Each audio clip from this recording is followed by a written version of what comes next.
I learned $6 million lessons at my first job, working hot summers as an 18-year-old in a warehouse at a 5th generation fur coat dealer. And this business made it through 2 world wars, multiple recessions, and these lessons I have taken with me for life. The first lesson he ever taught me was how to deal with angry customers. This lady comes in and she is piss angry. She's like, "Where's Johnny?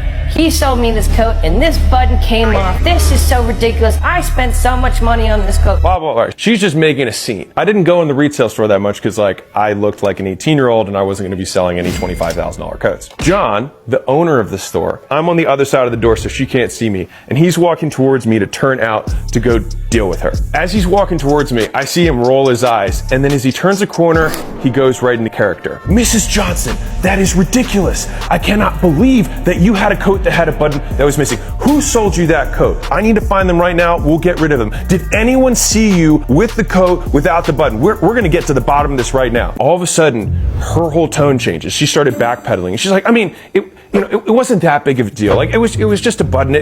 No, we need to get to the bottom of this. This is not acceptable. And she all of a sudden became calm as can be. She's like, "You know what? I just want it to be fixed. If you could fix the coat." And he grabbed it from me. He's like, "We're going to handle this right now." He goes to the back. They fix the thing in 5 minutes. He hands it back to her and she's like, "John, you're always the best. Thank you so much for dealing with this. I'm sorry I was a little bit over the top. I've spent so much on the jacket." And he's like, "As you should be." She walked out the door. He turned to me and he was like, and he said, "There could only be one person in the angry boat." So whenever someone comes in the angry boat, what most people try and do is they try and downplay them. And so they say, "Well, it's not that big of a deal." And what happens is the person doesn't feel validated. The person who's upset then increases how angry they are because they want the person to validate why they're angry. And so what happens is they just keep getting angry and this person keeps trying to make them less angry. And then it just creates more and more of a discrepancy between the two people. Now the flip side is she got in the angry boat and so she had to get out of the angry boat. And so whenever you're dealing with an upset customer, you need to validate their anger. And in a real way, if something was messed up and you have very high standards for your business, the moment you say it's not a big deal, it means you're not actually taking responsibility. Even if their complaint is ridiculous, it still is your responsibility. And so you have to take ownership of it because the alternative is you don't, and you never get better. The second lesson he taught me was about creating a new product. They realized that in the summer, they never had any demand because people aren't trying to buy fur coats in the summer. And they're like, what can we sell to people during the summer? And so they came up with a genius idea. We'll store and condition the coats for them. As they sold every single customer a coat, they said, "Hey, every year, make sure during the summer when you're not using the coat, you bring it back here.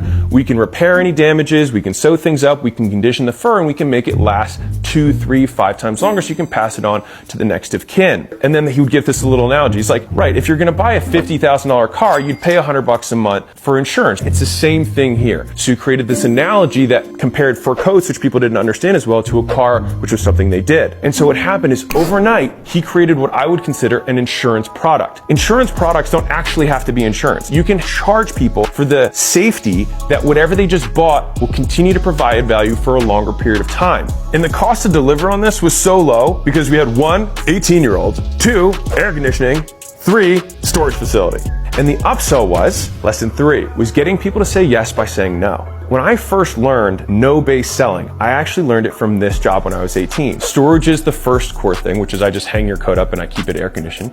And the upsell is I'll also brush it and I'll fix it and I'll do these other things. And so when they would call up customers and they'd say, "Hey, do you want to, turn in your coat for the summer?" What they did was say, "Hey, we're going to store and condition the coat. You don't want anything else, do you?" And they would say, no, I don't want anything else. And so implied in that, they got them to say yes to storage and yes to conditioning the coat. Pretty slick. People want to just get the default option. We're so trained to say no to any kind of upsells that if you get someone to say no, but in so doing, get them to say yes, you actually click into their subconscious automated response. Most times when they say no to salesmen, they save money. You flip the script and you align it so that them saying no actually gets them to say yes for you and to the purchase. So lesson 4, when they wanted to get people to actually take them up on the upsell that they had, they gave them a little piece of bait. And it was what I call sawdust. And so sawdust is anything in a business that is created in excess that you normally throw out. So a lot of famous things were actually made out of sawdust. IKEA pieces of furniture, they just glued together all the sawdust from lumber mills. Whey protein used to get scraped off the bottom of dairy centers because it was waste product. And now is one of the most expensive products sold from dairy. What he did was he took the scraps from all the coats that they would make in the back. They made tiny little things that were made of fur. So think like little purses, little earmuffs. And so they said anybody who would turn in their coat would get this as a bonus.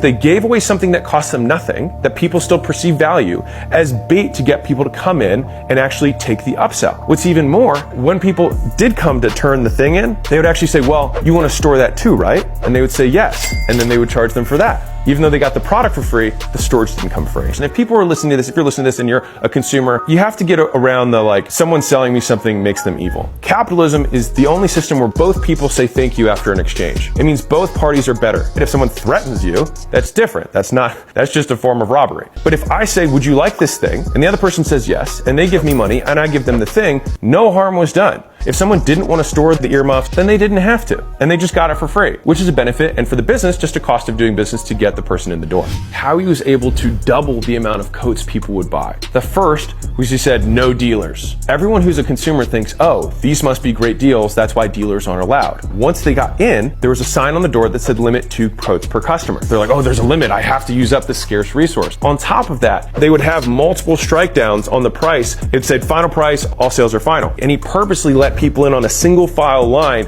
and a fixed amount of people in the store at the same time. It created this huge perception of demand, and you feel like you gotta go get yours. By creating this continuity product where people would come every year to get their fur coat insured and fixed, you become the dealer for life. And so what happens is instead of them price shopping you or going all over town, what they'll do instead is they go to you first. Instead of being that one salesman who sells one car one time, you become the car salesman for the rest of your life because of what you do between the sales. So in your business, if you have a one-time product, especially that's a little bit bigger in purchase, having little things that you can do, even if you didn't make money on them, and then you know that on average you get customers to buy 2 more products from you, it more than makes up for the effort and cost of time that you put into it. And this leads me to my final lesson. This fur coat dealer was able to withstand all of the PETA pressures and all of the, people being upset about animals, even though they wear leather and they eat meat every day. He was able to weather that for 5 generations because he never stopped doing the boring work. What they do has not changed fundamentally in years. All they did was get better and better and better at it. One of the things that I found through all of the portfolio companies that we work with, we own acquisition.com, so portfolio does $200 million a year. The difference between small business owners and the big business owners is that the big business owners do the same thing for a very long period of time. They do all the things that right now you probably know you should be doing but aren't in your business. They just do those. They just do all the basics every time, every day. And if you're like, man, but it's going to take me time to set up a blog. It's going to take me time to do email follow-up consistently. It's going to take me time to